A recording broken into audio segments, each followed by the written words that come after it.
Musa alayhi salam, as he's leaving Madian and on his way back to Egypt, he senses a fire. He says to his family, wait, let me go and see. Maybe I can go and get some news or can get some fire that will help us find our way back. فلما أتاها نودي من شاطئ الوادي الأيمن في البقعة المباركة من الشجرة. As he gets there, he is called from the sacred land around the tree. أي يا موسى إني أنا الله رب العالمين. He's called, O Musa, it is me.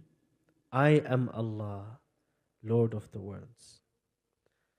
وأن ألق عصاك.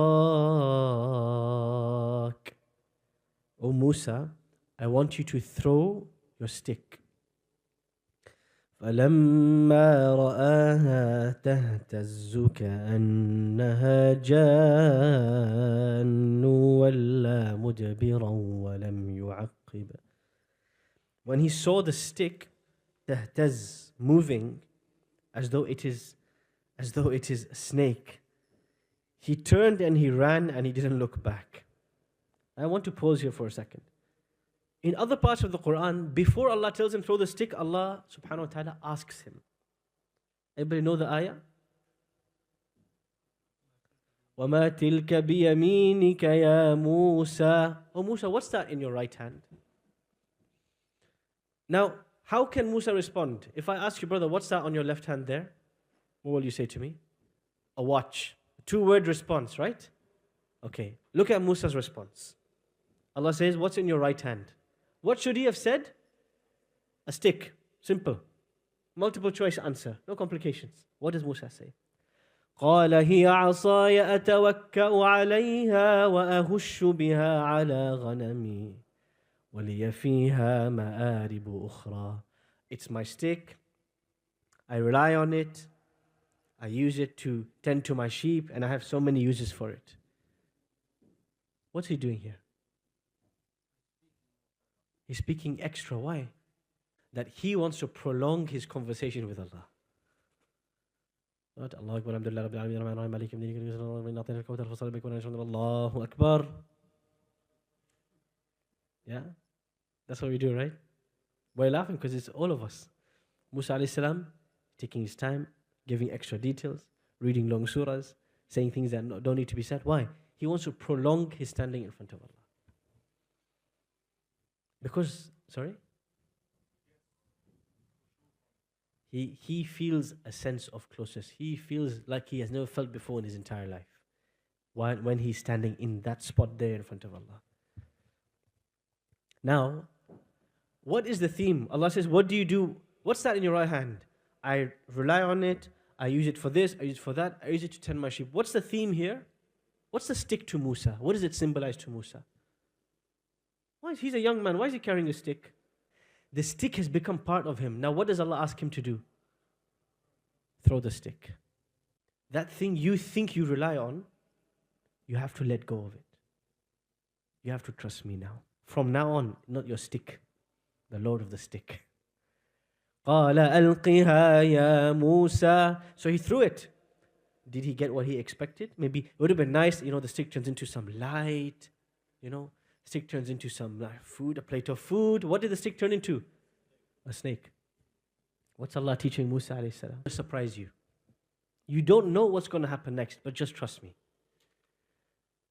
فَأَلْقَاهَا فَإِذَا هِيَ حَيَّةٌ تَسْعَى وَلَّا مُدْبِرًا وَلَمْ يُعَقِّبْ. He turned and he ran. He didn't turn around. That detail Allah mentions. He ran in such a way, he sprinted. Like Usain Bolt on the 100 meter. He was not interested in turning around. What does Allah do? Allah calls him, Ya Musa aqbil wa la takhaf. Come back, don't be scared. Innaka minal aminin. You are safe even though I put a snake in front of you. You're safe. Why? Why does he want him to feel safe in front of a snake? It's human nature to feel scared of the snake. Let me ask you a question another way. Are there people on earth who are not afraid of snakes, who handle them on a daily basis? How do they handle snakes on a daily basis? Sorry? How did they become, were they born without the fear? How did it happen? They overcome it. How? One day they just said, I'm a tiger now. Okay, you're saying they know how the snake works. Go on.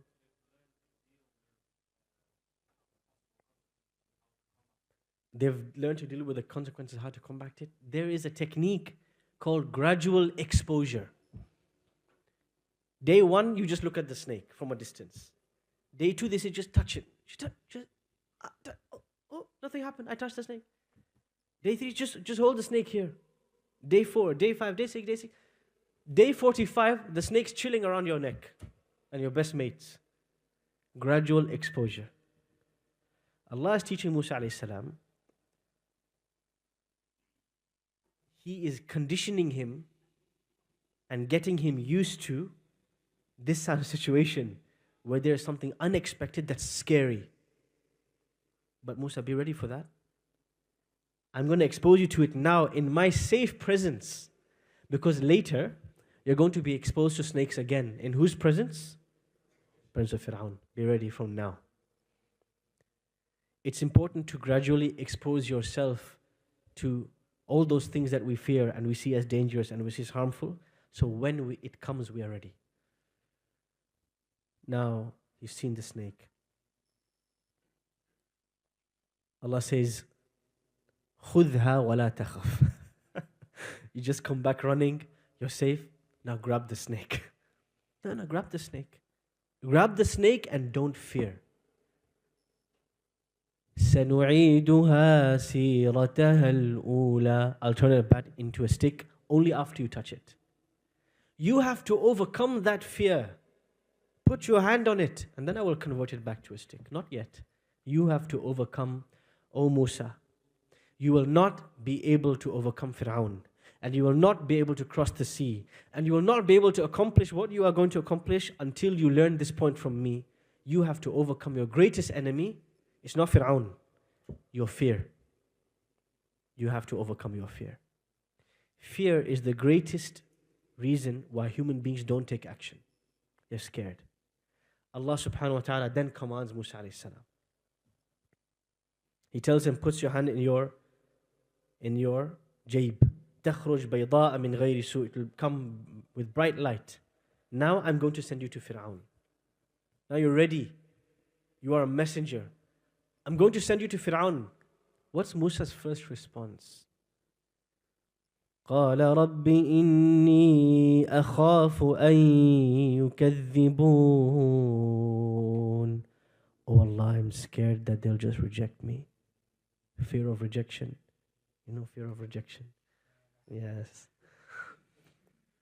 وَيَضِيقُ صَدْرِي وَلَا يَنطَلِقُ لِسَانِي. And I'm scared when I get there, my chest will squeeze. I'll feel trapped and I won't be able to speak. I'll feel that anxiety, that fear. It'll paralyze me. I'll be frozen there. No speech is going to happen. فَأَرْسِلْ إِلَىٰ هَارُونَ. Please send Harun with me. وَلَهُمْ عَلَيَّ ذَنْبٌ فَأَخَافُ أَن يَقْتُلُونَ. And I'm a criminal wanted in Egypt, so I'm scared they might kill me. What was the first lesson Allah taught him with the snake? Don't be scared. Don't be scared. What's the first thing he says when Allah says, you're a prophet?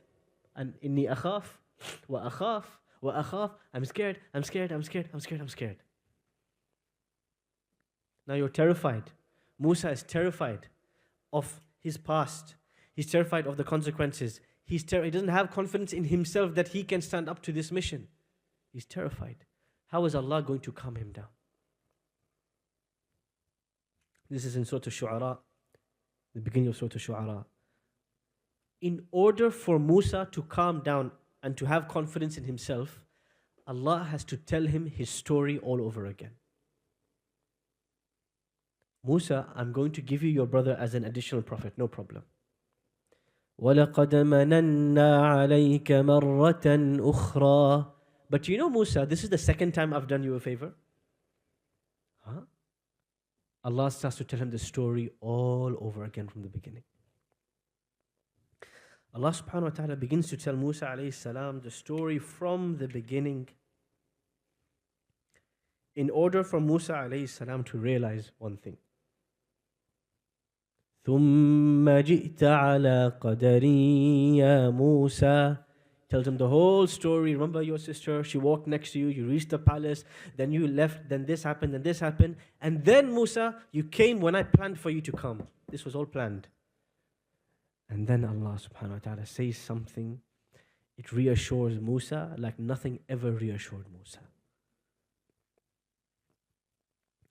وَاصْطَنَعْتُكَ لِنَفْسِي. I designed you for my service. وَاصْطَنَعْتُ. This word, istana', never used in the Quran. It's the word used when people manufacture, when they mold clay into exactly the right shape that they want. I molded you, Musa. For this moment, you are ready. Why are you scared? I molded you for this moment. Don't be scared. But you know what's going to help you? اذهب أنت وأخوك بآياتي ولا تنيا في ذكري. All those fears you have, there's only one way to silence them. Go with your brother with my miracles. Do not stop remembering me. The therapists don't tell you that. Sigmund Freud doesn't talk about that. All the psychologists, they don't know about this secret, the secret drug, the drug of dhikr, the antidote, the antioxidant. If you really remember Allah, there is nothing that can bring peace of mind and calm your fears like the remembrance of Allah. Allah says to Musa, you're scared. No problem. Remember me, you'll be fine. Allah reveals in the Quran to Muslims who are in battle, يَا أَيُّهَا الَّذِينَ آمَنُوا إِذَا لَقِيتُمْ فِئَةً فَاثْبُتُوا. When you meet an enemy, be firm. وَاذْكُرُوا اللَّهَ كَثِيرًا لَعَلَّكُمْ تُفْلِحُونَ. And remember me frequently so you win the battle. Hold on a second. You can say, sharpen your sword so that you win the battle. Prepare your artillery. Have a good strategy. Make dhikr so you win the battle? What kind of a strategy is this? This is the divine strategy. Because battles are not won on the battlefield. Battles are won over here, in the mind and the heart. The battle of the mind and the heart is the real battlefield. And the greatest antidote, the greatest confidence booster, the greatest form of therapy is the remembrance of Allah.